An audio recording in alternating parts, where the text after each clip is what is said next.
اللهم صل على محمد وعلى آل محمد. اللهم صل على محمد وعلى آل محمد. رسول كريم رؤوف. Good evening, ladies and gentlemen.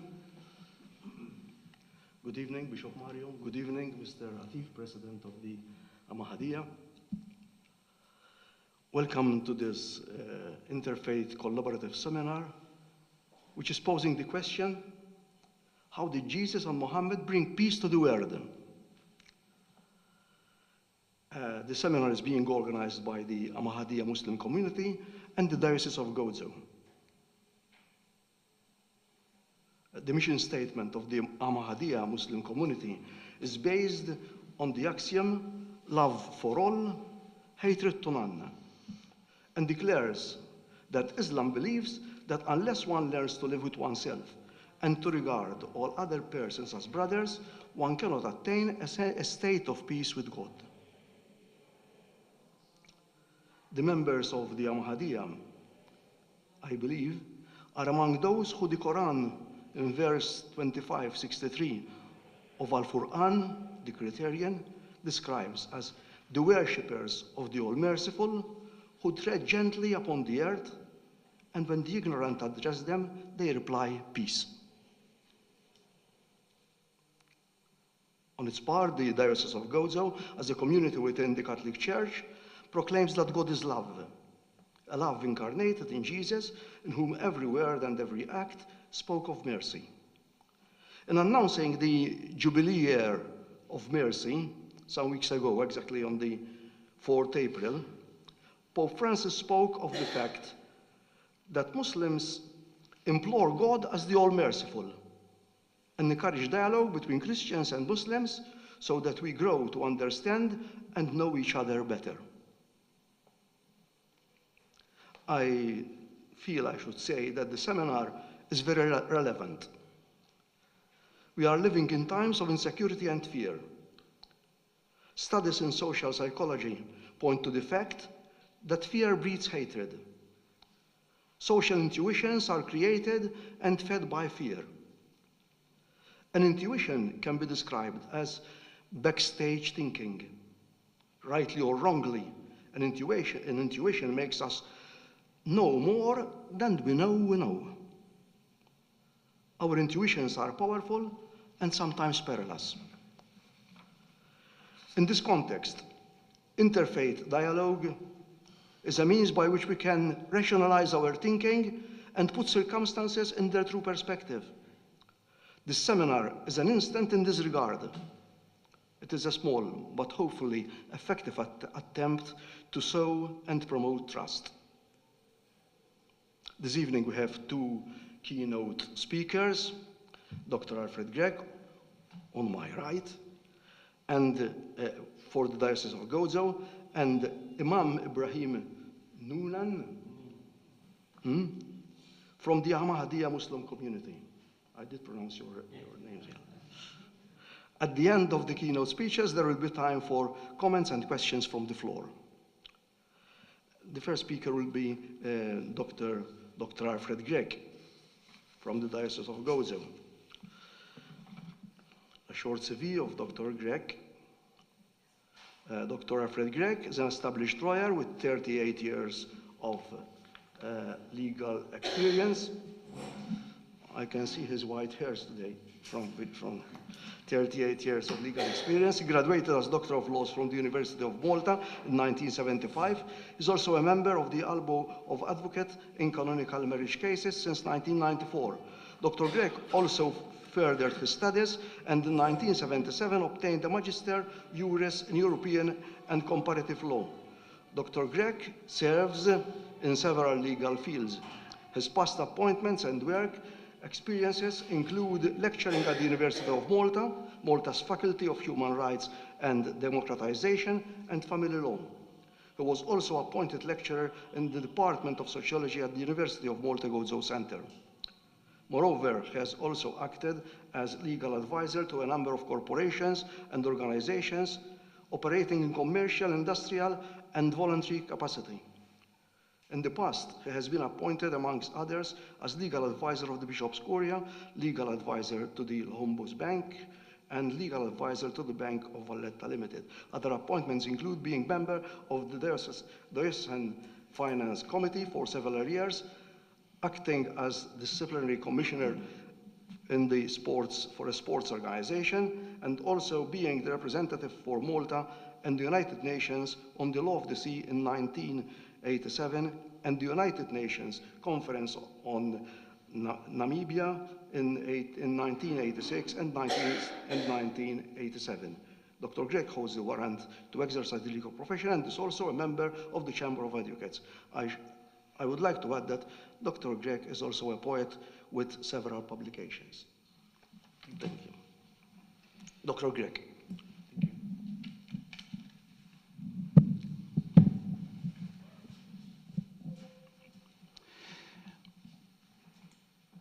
In the 7th verse of the Sermon of the Mount, and also the 7th of what are known as the Beatitudes, the King James Version of the Bible text reads, "Blessed are the peacemakers, for they shall be called the children of God." Making peace, therefore, is of the very essence of Christianity. Jesus does not say, "Blessed are the peace lovers," or "Blessed are the peacekeepers," but blessed are the peacemakers. This is not simply a love of concord and harmony, or the hatred of strife and turmoil that is sometimes found in natural men, but something more positive and concrete. It involves an action. The 7th Beatitude has to do more with the conduct than the character, although the former without the latter is hardly possible. There must first be a peaceable spirit before there will be active efforts put forth to make peace. The followers of Jesus have been called to peace. When he called them, they found their peace, or he is their peace. But now they are told that they must not only have peace, but also make it. And to that end, they renounce all violence and tumult. Peacekeeping is a divine work. For peace means reconciliation, and God is the author of peace and of reconciliation. It is hardly surprising then that the particular blessing which attaches to peacemakers is that they shall be called children of God. For they are seeking to do what their Father has done, loving people with his love. Being a peacemaker is part of being surrendered to God, for God brings peace. Therefore, the peacemaker has to abandon the effort to get his needs met through forcing his way and destroying those who oppose him, namely his enemies. God comes to us in Christ to make peace with us, and we participate in God's grace as we go to our enemies to make peace with them. One astonishing thing that we hardly ever realize is that you cannot convert anyone by violence, or you can crush them, you can subjugate them by force. As more often is the case now, the peacemakers were those who brought peace by using force, conquering and vanquishing others who were creating problems to the established order. There is the well-known Latin aphorism that says, "Si vis pace, para bellum." If you want peace, prepare for war. Certainly, it is not in this sense that the 7th Beatitude should be read. Even today, we refer to someone who breaks the law as an outlaw or a criminal, and therefore anybody who does not comply with the law is considered a menace, a rebel, even under those systems of laws which are operating. Simply by being the laws of the established society, they have the claim to legitimacy, and therefore whoever goes against them is breaking the law, is breaking the peace. Peace then has to be brought about by using the full force of the law, the soldiers, the police, the court-martials, and those who implement the law. It is quite a contradiction in terms that the state itself, a peaceful solution to the different aspirations of the members of a community has to stand on the symbols of violence, the soldiers, the police, the court martials, the wardens, and so on and so forth. At the time of Jesus Christ, it was the Roman emperor and the Roman armies which brought the peace by using the force against those who would not obey, or those who did not share the same ideas of peace. Very often then, as it is now, the force of the majority uses its strength against the minority. In the time of Christ, this was most commonly used to refer to the Roman emperors who brought the peace. The others who did not comply, who would not accept the Pax Romana, were the rebels, liable to be vanquished, annihilated, because they were perceived as threatening the peace. It is paradoxical that someone like Jesus Christ, who preached the gospel of peace, found himself at loggerheads with the established order that was meant to ensure law and order, imperial Rome, and this to the extent that he was given the punishment of crucifixion, the punishment which was meted out to those who committed treason. It would appear, therefore, that the Christian ideal of peace-making was somehow repugnant to the idea of peacekeeping enforced by the few over the rest, or the majority over the minority. Roughly speaking, during the first 100 years of Christian church, all of her leaders said that the use of violence, the serving in the military or police forces, was a sin. This teaching was based on a number of scriptures writings, such as Matthew chapter 5, line 39, resist no evil, but whosoever shall smite thee on thy cheek, turn to him the other also. Titus chapter 3, line 2, remind the Christians to speak evil of no man, to be no brawlers, but gentle, showing meekness to all men. Hebrews 12, line 14, follow peace with all men and holiness, without which no man shall see God. But there have been Christians throughout the ages who believed that under no circumstances should a Christian go to war, or that war is justified. This position has been upheld by the so-called conscientious objectors and many who have suffered personally because of their conviction. But then came St. Augustine's arguments in favor of a just war, arguments that changed a lot in the way Christians began to perceive war and the use of force.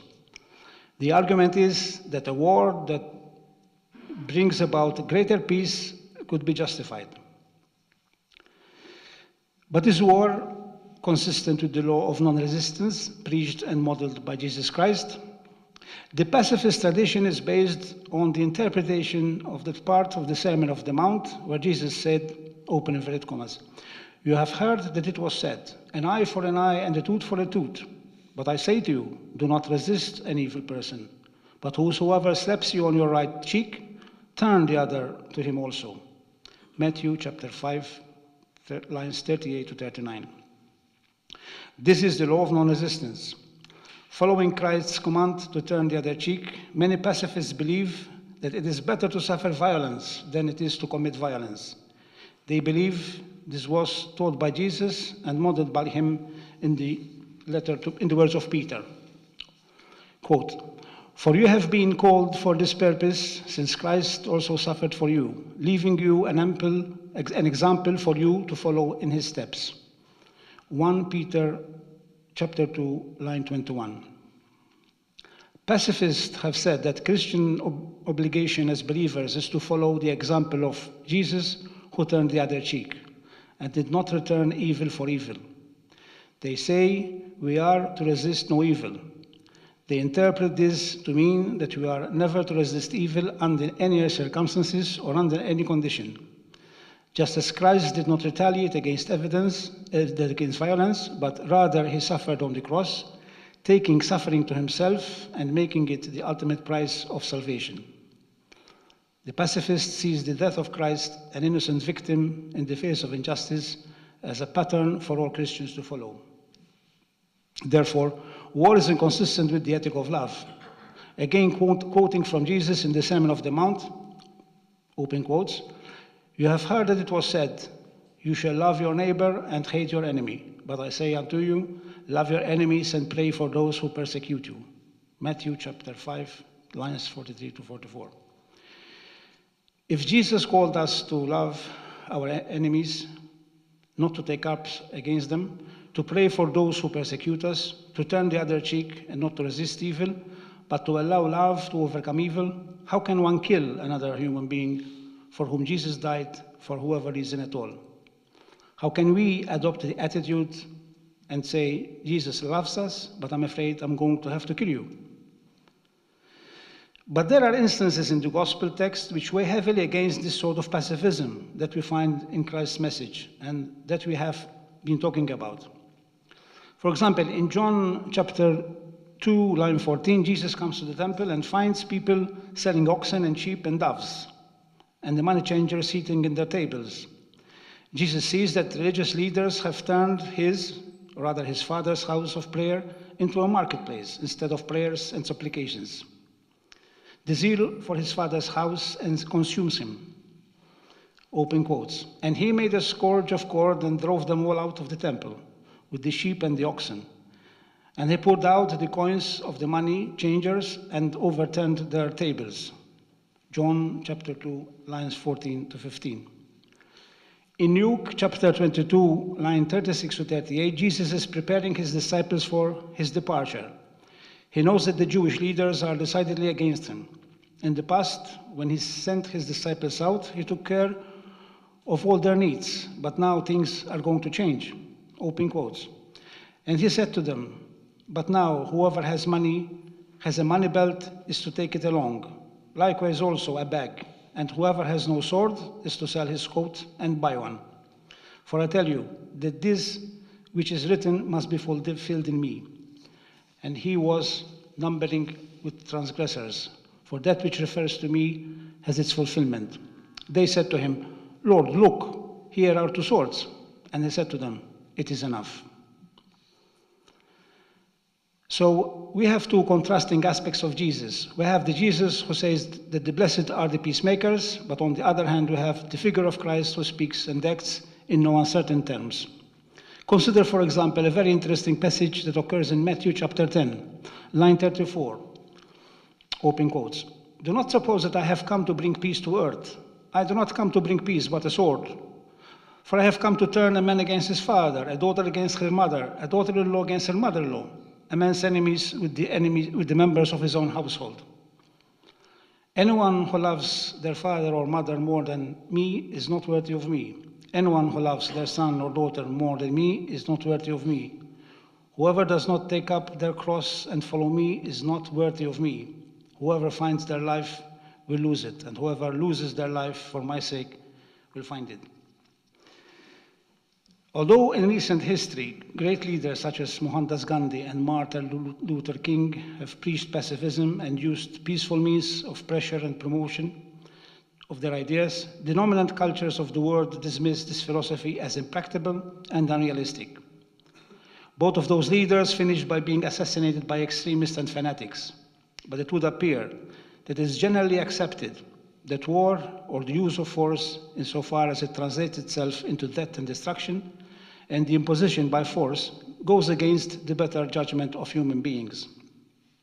In fact, even in international law and international relations between sovereign states, war has been prohibited, if not for ethical and moral reasons, because of the consequences it would bring in terms of human and economic loss.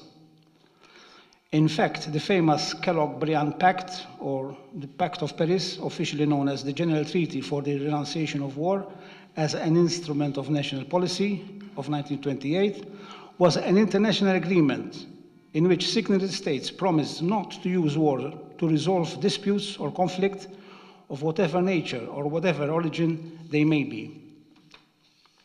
Parties failing to abide by this promise should be denied all the benefits furnished by the treaty. Similar provisions were incorporated in the United Nations Charter and other treaties. The term war has been abolished in international legal jargon, and instead, for example, Article 42 of the United Nations Charter speaks of a Security Council taking such action by air, sea, or land forces as may be necessary to maintain or restore international peace and security. But such action may include demonstrations, blockade, and other operations by air, sea, or land forces of member states of the United Nations. As we all know, however, armed conflicts and the use of force are still the order of the day, whether it is done according to accepted rules in terms of the official terminology or otherwise. The United Nations still finds it imperative to send a peacekeeping force to maintain peace and security and protect vulnerable people in troubled areas of the world. But we are still in the realm of stopping force by greater force. It is hard to envisage another St. Francis of Assisi, who in 1219, in the middle of the tumultuous Fifth Crusade, crossed the enemy lines to gain an audience with Al-Kamil, the Sultan of Egypt, a nephew of the great Muslim warrior Salah ad-Din, in his camp on the riverbank of the Nile. Francis, who opposed warfare, hoped to bring about peace by talking to the Sultan. He didn't succeed in converting him, but came away from the peaceful encounter with the revolutionary ideas that called for Christians to live harmoniously with Muslims.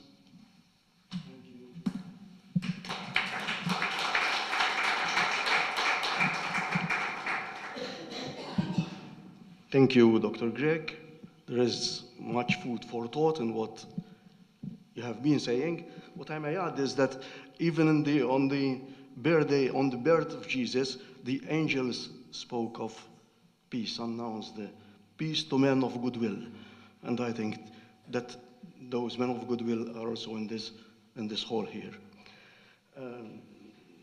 Our second speaker is Imam Ibrahim Ahmad Noonan. And I'm going to read some information about this Imam, our friend. Imam Ibrahim is the Imam of the Maryam Mosque, Galway, Ireland, and the Vice Natural President of the Ahmadiyya Muslim Community in Ireland. He has studied philosophy and theology, both Christian theology and Islamic theology, graduating from University of Wales Trinity of St. David and the Dominican Institute of Theology and Philosophy at ITT Dublin. He spent another 7 years with the Ahmadiyya Islamic Institute of Theology and Languages in London. Has a passion for humanitarian work and human rights. His other passion is ecumenical dialogue between all faiths and is very active in this area.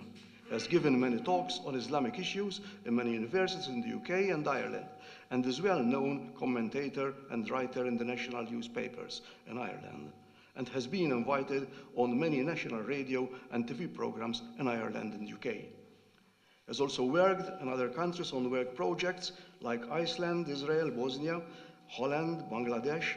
He is married and has 5 children. He is a keen sports person.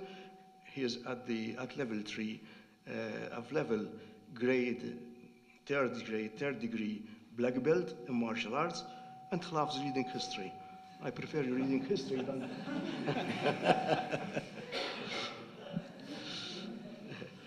Okay, Imam Ibrahim Ahmad Noonan.